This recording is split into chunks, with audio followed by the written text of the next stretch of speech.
Chapter 13. The Trial. The next few days were controlled chaos. The hunting party had returned earlier than anyone was expecting, which sent the Red Keep into a frenzy of working to make the place ready for the king once again. Typically, the servants would take the time that the king was away to deep clean the rooms. So much of the furnishings were in a state of minor disarray. On my advice, Robert had commanded Ser Boros Blount and Ser Marin Trant of the Kingsguard to take Cersei to a separate tower within the Red Keep, knowing that if Cersei made any deviation, it would be because the two knights disobeyed him in favor of Cersei's will. A search was made of Cersei's and Master Pycelle's quarters. Inside Cersei's quarters, they found several of the unique vials I had presented to Robert. Master Pycelle's quarters would have empty vials and freshly made medicine, which would go into the vials. At the same time, the king would have his 3 children confined to their quarters, pending the results of Cersei's trial. I wasn't particularly fond of this decision, but I understood the need for it. Should someone get the idea to spirit the children away from the keep, they could later contest the results of the trial and try to raise one of the children up as a figurehead in a rebellion. Such were the politics of a medieval world. Sir Jaime was confined to his quarters in the White Sword Tower, pending the results of the trial. He was not allowed to perform his duties as a member of the Kingsguard, and was given no more information beyond that it was his will that the king wished him to remain in his quarters. It wasn't the most degrading of things the king had ever commanded of him, and with all the whispers in the Red Keep silenced, he was blissfully unaware of what was going on outside of his room.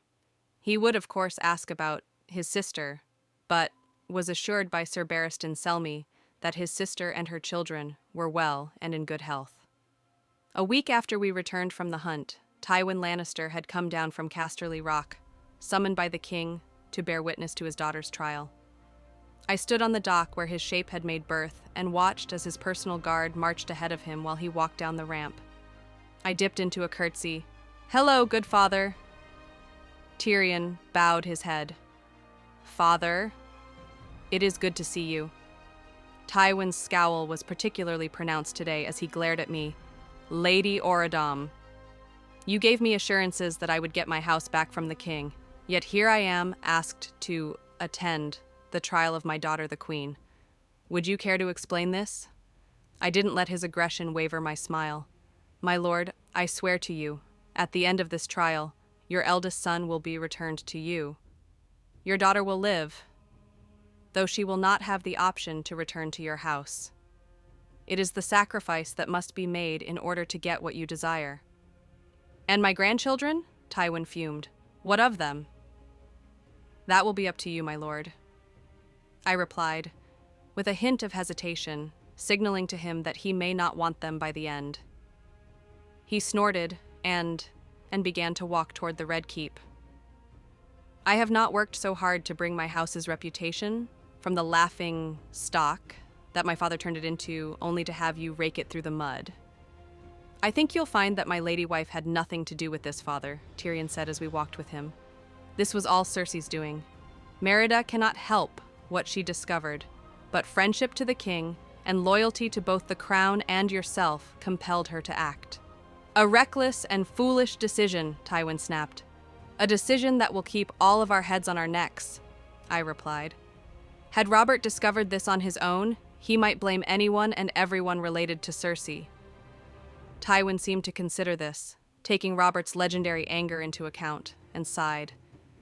"You may be right, Merida. There's no telling what Robert might have done if my fool daughter had made the mistake of letting him find out on his own." "The drowned god does not wish to see your house fall, my lord," I said, reminding him of how he had dedicated himself to the god and what it had done for him already. "If it did, it wouldn't have shown me what I needed to see to navigate these waters so the House Lannister would be able to continue on. It may not wish to see my house fall, but it does not seem to care if it suffers," Tywin rumbled. "Better suffering for a time than dead forever," Tyrion countered. Later that day, Stannis Baratheon would arrive, and the day after, Oberyn Martell with Ilaria in tow. While Stannis was in the capital witnessed the trial, no one knew why Oberyn had arrived except for Tyrion, Varys, and myself. Dorne was too far away for them to have traveled to the city, even if word had already reached them. Where Oberyn's appearance was a mystery, the swarms of nobles who could get to King's Landing, once word about the Queen being arrested, weren't. Few people liked Cersei, and those parties, as well as those who saw a possible void in the power structure about to occur, had packed the city in order to bear witness to whatever was happening. The first day of the trial came, and the throne room was packed to capacity. The chatter echoed through the room like a beehive until the doors to the room opened, and Robert appeared with Ned beside him. Every voice was silenced, and the room was immediately as silent as a grave, save for the footsteps of Robert, Ned, and the Kingsguard. Robert and Ned climbed the steps to the Iron Throne, while the Kingsguard fanned out in front of the stairs. I could feel the anticipation in the air as Robert turned to look out over the gathered nobility. His face was filled with restrained fury and disgust at the vultures who had come to circle the events about to occur. He took his seat, but even while in that state of rest, he looked like he was ready to throttle someone to death. Once Robert was settled, he waved to the guards at the door, and Cersei was brought in. She was dressed in a vibrant red gown with elaborate gold designs. She walked through a wave of whispered rumors, and was brought to a dais when she would remain for the rest of the trial. To her credit, she was intelligent enough not to say a word. She didn't speak defiantly. She didn't beseech Robert. She didn't feign ignorance. No doubt her father had coached her to remain silent, but she was intelligent enough to take his advice. Stannis and Tywin stepped forward from the front row of the crowd and climbed the steps to stand at chair that had been placed to either side of the throne for them. Robert stood, causing the entire gallery to stand in response, and glared down at Cersei. I, Robert Baratheon, King of the Andals, the Rhoynar, and the First Men, Lord of the Seven Kingdoms, do hereby recuse myself from these proceedings. In my place, I name Lord Eddard Stark, Hand of the King and Protector of the Realm, will sit as judge in my stead. With that said, Robert exited the throne room by a side door, and I noticed that Cersei's shoulders slumped slightly. She likely believed that if Robert remained her judge, she might be able to pull on his heartstrings to gain some leniency. But she understood that there was no such possibility with Ned in charge of the proceedings. Ned waited for Robert to leave before he sat on the Iron Throne. He leaned forward, his standard dour expression focused on Cersei. Before we begin these proceedings, a question must be answered. My queen, when you were remanded to the Kingsguard and ordered to the tower in which you currently reside, how is it you were able to arrive there with items from your quarters? Cersei didn't see the danger in answering this question. I commanded the Ser Blount and Ser Trant to allow me to return to my quarters in order to get those items, my lord. And did you also command those same knights to allow you to visit your children? Ned asked. I did, Cersei replied. Ser Blount, Ser Trant, Ned called. The two knights turned, look up at Ned, and the cold fury of the north seemed to swirl in Ned's gaze. The king commanded you to take the queen to the tower without any delay, and yet you blazonly disregarded this command and allowed her to go wherever she pleased, before she chose to go where she was directed. Ned raised his voice. Why? Ser Trant spoke quickly. The queen commanded us to... Ned barked the man's response down. Are the king's guard, sir, or the queen's guard? Your oaths are to the king and his commands. Above all others, the king's guard are sworn to the will of the king. Sir Selmy, Sir Oakhart, Sir Moore, Sir Greensfield, I command you to seize these two knights. A collective gasp escaped the gathered nobles as Ser Trant and Ser Blount protested the command. Ser Trant was stupid enough to go for his sword, and Sir Moore punishes him with a first to the jaw. Their weapons were stripped away and they were brought to their knees. While everyone else was watching the commotion, Ned had grabbed Ice, his Valyrian steel greatsword, which had been resting behind the iron throne. Ned walked down the steps, the cold steel of his sword shimmering in the torchlight. He stood beside Sir Trant. Remove their cloaks. The other knights quickly removed Sir Trant's and Sir Blount's white cloaks. Ned placed the tip of his sword to the floor. Sir Trant, for your crime of treason against your king, in the name of Robert of the House Baratheon, first of his name, King of the Andals, the Rhoynar, and the First Men, Lord of the Seven Kingdoms, and Protector of the Realm, I, Eddard of the House Stark, Lord of Winterfell, Warden of the North, and Hand of the King, sentence you to die. Sir Trant tried to mumble a protest through his fear, but Ned wasted no time. He raised the greatsword up and brought it down, quickly and cleanly, to sever Sir Trant's head from his body. With the ease of seasoned soldier, he recovered from the swing and moved around to stand next to Sir Blount. Sir Blount, for your crime of treason against your king, in the name of Robert of the House Baratheon, first of his name, King of the Andals, the Rhoynar, and the First Men, Lord of the Seven Kingdoms, and Protector of the Realm, I, Eddard of the House Stark, Lord of Winterfell, Warden of the North, and Hand of the King, sentence you to die. Blount remained silent as Ned went about his bloody business. The other members of the King's Guard let the bodies fall and the blood pool around them. Ned seemed the type to want the bodies removed, so leaving them on there for all to see must have been Robert's command. Sir Selmy took ice from Ned and handed the weapon on to be cleaned and returned to the Tower of the Hand.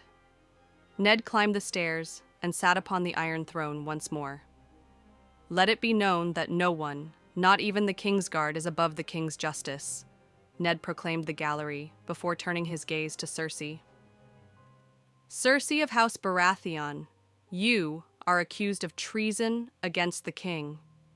To wit, you are charged with fraud, conspiracy, adultery, incest, and rape. The Crown will seek to prove that you worked with a co-conspirator to drug a member of your family, rape them, bear their children, and pass those children on as the king's true heirs. Send in Grand Maester Pycelle, Stannis called, not giving Cersei a chance to respond. A guard walked in holding Pycelle by the collar of a tattered robe. The old man had his maester's chain removed and was now in shackles. The guard stopped just short of the bodies of Sir Trant and Sir Blount, allowing the maester to get a good look at the corpses. Grand Maester, Ned said calmly. When searching your personal quarters, the castle guard found a substance freshly concocted. Nearby, there were bottles. What was the nature of this substance and these bottles? Pycelle was no fool. He'd been working for the Lannisters since the time he served the Mad King. Cersei might be the one on trial, but Tywin was the one who would hurt most should the trial not go a certain way. His withered gaze fell on Tywin for only a moment before he coughed and nodded his head. I do, my Lord Hand. It is a variation on milk of the poppy, which will keep a man in a dreaming state for hours, regardless of what might go on around him. Why would you create such a thing? Tywin asked, anger dripping from every syllable. Pycelle shrank from his voice. Typically, Pycelle only played the role of doddering old fool, while he was as sharp as a well-tended blade. Now, however, he was simply an old man doing what he could to save his own skin. Such medicines are typically used to help combat narcolepsy or during surgery, my lord. And the bottles? Ned asked. We found similar bottles in the Queen's chamber. Does the Queen suffer from narcolepsy? She does not, my Lord Hand. Pycelle shook his head. She does not seem to need surgery either, Stannis pointed out. So, what were those bottles doing in her room? I'm sure I don't... Pycelle began to lie, but was shouted down by Tywin. Do not take us for fools, Grand Maester, Tywin roared. You would not idly give these bottles to the Queen without reason. Now speak. Forgive me, my lord, Pycelle groveled, but she claimed she wished to use them, keep a man sleeping for several hours. I smirked to myself. he was lying and playing the role given to him to perfection. Even as Circe shouted in protest and called him a liar, no one would believe her. Most men would protest ever having had anything to do with the conspiracy, but Pycelle had been visited by Varys and Tywin, and he was told what he would have to do in order to keep his head on his shoulders. "Did she say who this man was?" Ned asked. "She did not, my Lord Hand," Pycelle replied, but quickly followed up with, "But her brother, Sir Jaime Lannister, that is. He came to me some time ago asking about a bottle that he had found in his room next to a glass of wine." "The same bottle?" Stannis asked, probing. "Indeed, my lord," Pycelle nodded. "I had the bottles specially made for her grace for medicine, that she would use for her moon time. To save her face, you understand. I did not think she would use the medicine with those bottles, or to use on her own brother." "You lying old fool!" Cersei shouted, her face red with anger and embarrassment. "Be silent or I will have you gagged," Ned barked. He turned his focus back to Pycelle. "For your part, Grand Maester, the crown finds you guilty of conspiracy. It would not matter who the queen wished to use the drug on. You should have assumed she might use it on the king. The fact that she did not only saves you from my sword. However, such carelessness in service to the king, regardless of years of service, cannot be forgiven. You are hereby remanded to the Night's Watch and commanded to take the black." "But, my lord," Pycelle protested. "If you would prefer to lose your head, Maester, you need only say so," Ned interrupted him, his tone reassuring the old man that his patience was running thin. He motioned to the guard who took Pycelle away as he muttered to himself about always Lannister. Once Pycelle was gone, Tywin called out, "The crown calls Lady Merida Oradam to testify." I stood from my seat and stepped forward, curtsying to Ned, Stannis, and Tywin. "I am here, my lords." Since Tywin had called for me, he spoke first. "Lady Oradam, you claim to have discovered the Queen's infidelity some time ago, but did not bring it to the Crown's attention until recently. Why is that?" I gave a soft nod. "I had my suspicions, my lord, but not actual evidence. I would not dare make such an accusation without proof." "And what proof do you have for the Crown to consider?" Tywin asked, an edge to his voice telling me that he did not appreciate this farce if he didn't get what he wanted out of it. I looked back and motioned to Tyrion, who was holding the book of noble lineages that had started this whole ordeal. Tyrion brought the book to Tywin before returning to his seat. This book contains several generations of information of a great many noble houses, I explain. The author took great care in his detail of their bloodlines. I would ask that you read the marked sections of houses Lannister and Baratheon, and then allow Lord Stannis to read them as well. Our Lord Hand has already read the information. I didn't think that Tywin's scowl could grow deeper, but being presented with the truth of each house's bloodlines put to paper turned his scowl into a deep cavern from which his eyes threatened to never return. The gallery remained as Tywin read through the passages, then seemed to hold their collective breath as the book was passed to Stannis, and he took his time to scan the pages as well. Stannis looked at me. "This does not prove much of anything on its own, my lady." I nodded in understanding. "I understand why you might think that, my lord. However, ever since the king first began his rule, he has had a penchant for diverse companionship over the years." The description brought soft chuckle from the gallery, which Tywin quickly scowled back into silence. The chuckle had come because it was common knowledge that Robert would sleep with whores nearly every day. The only surprise was the King's Landing wasn't swarming with his misspilled seed. It was also a stark reminder of the double standard of medieval worlds. Men were almost expected to sleep with as many women as possible, because at wars and the low quality of medical care meant that the population was never certain.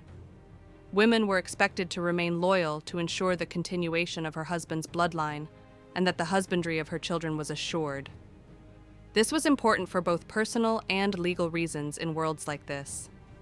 However, I continued, you needed to read those passages for the proof I am about to offer. "And what proof is that?" Ned asked, not caring for the amusement of the gallery any more than Stannis did. I looked at one of the castle guards and nodded. "Show them in, please." Much to the surprise and the outrage of the queen, several guards walked in with her children who were brought to stand near her. Tywin looked like he was ready to throttle me. "These are Queen Cersei's children," I said, letting their appearance sink in. "We are the king's." Joffrey began to protest, but he had clearly already been giving the guards trouble, and he was immediately gagged. "These are the king's bastards," I said, and nodded to Tommen, who'd come with me as part of my retinue. Tommen opened a door on the opposite side of the hall, and all of Robert's children who could walked into the room, while the ones still too young to walk were carried in by their mothers. They stood opposite of Cersei's children. Robert's children stood before Stannis, while Cersei's stood in front of Tywin, giving the gallery the opportunity to see the family resemblances. I looked up at Ned, then Stannis, then Tywin. The proof is clear. Baratheon children and Lannister children are rather distinct from each other. Ned asked the question that Stannis and Tywin dared not ask. Stannis didn't ask out of disgust. Tywin didn't ask out of pure outrage. "How do we know these are Robert's children?" "I can assure you that they are, my Lord Hand," Varys said as he stepped forward. "Ever since I first met Lady Oro Doom, I understood her to be a woman of impeachable character. When the king first began his dalliances, and the results were obvious, I contacted her to ask if I could send the mothers and children to her island." "And why should you care for the well-being of whore and bastard seed, Lord Varys?" Tywin asked, venom dripping from every syllable. "My role is as master of secrets is not simply collected secrets, my lord, but in keeping them for the good of the realm," Varys answered softly. "These babes were secrets that others might try to use against his grace, and I saw as my duty to safeguard them." "And now, you use them to do what?" "Embarrass my daughter with the king's promiscuity," Tywin growled. "To ensure that the king is not cuckolded by your daughter's own promiscuity, my lord," Varys answered smooth as silk. Tywin seemed like he was ready to leap from his chair and batter the eunuch to death, but the truth of the words kept him in his seat. Instead, he turned to me and growled, "And why, Lady Orodum, would you agree to take the king's bastards into your care?" "I was born a bastard, my lord," I said, as sympathetically to his anger as I could manage. "I have a woman's heart and an understandable care for bastards. When Lord Varys contacted me to have a care for the first child, I was happy to help, especially if it meant keeping the child of my good friend Robert safe. And when more children followed, I took them in as well. I am a good and loyal friend of the crown, and a true and loyal friend to the king. That is why I took them into my care. And in doing so, you have now ensured a question of succession among dozens of heirs," Stannis pointed out. "Your kindness will have the kingdom is a turmoil of—" "Begging your pardon, my lord," I interrupted him, "but there is no question of succession. These children are not, and cannot, be Baratheon heirs." "You have just testified that they are the king's bastards," Ned pointedly out. "Are we now to believe you were lying?" I shook my head. "No, my Lord Hand. They are indeed the king's seed. They simply cannot be the king's heirs." "And why is that?" Tywin asked pointedly. "Because these children and their mothers are members of House Orodum," I replied to the shock of the gallery. "They and their mothers have all forsworn all ties with House Baratheon and any inheritance such ties may have brought. They have lands and small houses of their own as part of House Orodum." I could see the response to the information in the three men's eyes. In a single move, I had laid bare the illegitimacy of Queen's children and stopped a war of succession by consolidating the potential parties into a new-formed noble house, where they will already be prominent members with close ties to the crown. When no other questions followed, I tilted my head curiously. "Are there any other questions for me, my lord?"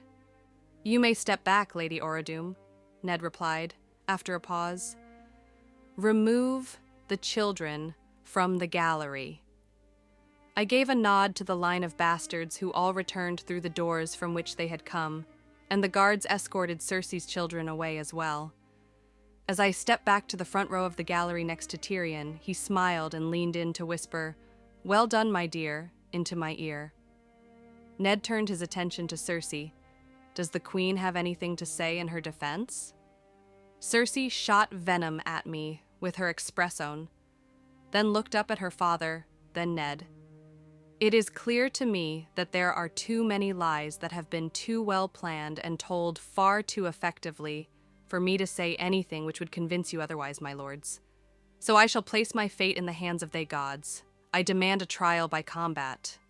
Ned nodded, having already expected this since we discussed it when I first brought this news to him and Robert. That is your right. Who would you name as your champion? Cersei smirked, her lips preening with wicked superiority. I name my brother Jaime Lannister as my champion.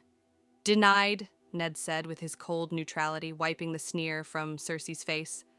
As far as the crown is concerned, your brother is a victim of your wicked crimes and cannot be named to defend his abuser. You must choose another. Cersei grew furious, her face reddening as she hissed the next words through clenched teeth. Then I name Sir Gregor Clegane. Very well, Ned nodded, then looked out to the gallery. The crown seeks a champion to fight in the sight of men and gods on behalf of the king. Will anyone present volunteer? Much to Tyrion's surprise, I stepped forward, my lord hand. Ned looked down at me. Yes, Lady Oradoom? Would you offer one of your men to fight on the king's behalf? No, my lord, I replied. If it pleases the crown, I would volunteer to fight in the king's defense. Ned stared at me as if I were mad. Lady Oradoom, are you sure of this? The queen has named the mountain as her champion. I'm quite, my lord, I replied, then turned to smirk as Cersei. Ask my brother Victarion, and he will tell you that I have a tendency to make molehills out of mountains.